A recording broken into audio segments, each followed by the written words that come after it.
Um, I mean, disappointing loss. You know, you don't expect to get beat by 20 on your home court. Um, I think that Murray State's a great team, obviously, but I think we are too. And I just don't think that we performed to our standards. And a piece of that is just consistently playing hard, and a piece of that is just not capitalizing on opportunities. If you really break down the stat sheet, the only area that we're getting beat in consistently is from the three-point line. We dominate in the paint. I don't know that there's a team that is better than us in the Valley in the paint.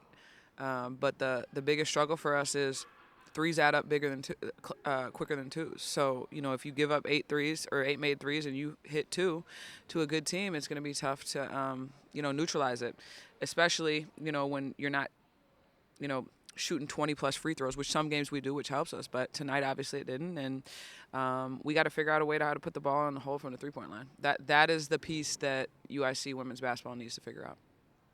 I know you touched on offensively, but going in, we knew that Caitlin Young is one of the top players in the Valley. Yeah. How do you think we did defensively, and did we stick to the game plan as far as I know you can't stop her completely, but just limiting her touches. Yeah, so, our approach was absolutely to limit her touches.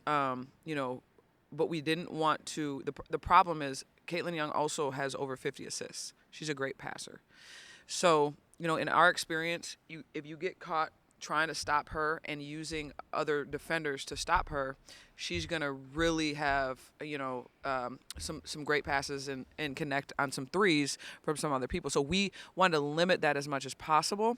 Tried to guard her one-on-one. Obviously, she had an incredible night, but statistically, I think our issue was giving up the 14 points to Ava Learn. Because if you can keep everybody else in single digits, I think you give yourself a shot.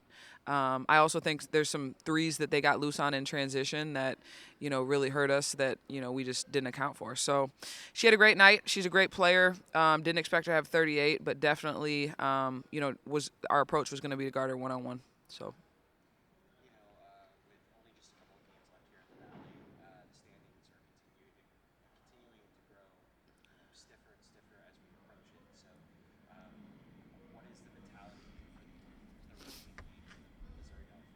Yeah, I mean, there's a very mucky middle. I think we're 2 games maybe out of fourth.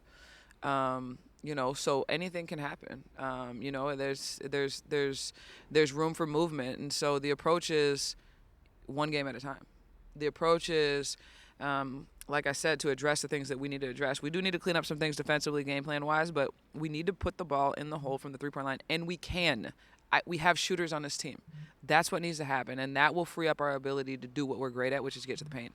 So tomorrow we'll get back to the drawing board. We'll watch film. We'll get a ton of shots up, and we'll go get ready to get one back for Valpo. Our mentality hasn't changed, and we're gonna keep growing and growing through this process. Yeah, that's all. All right. Nah, I'm good.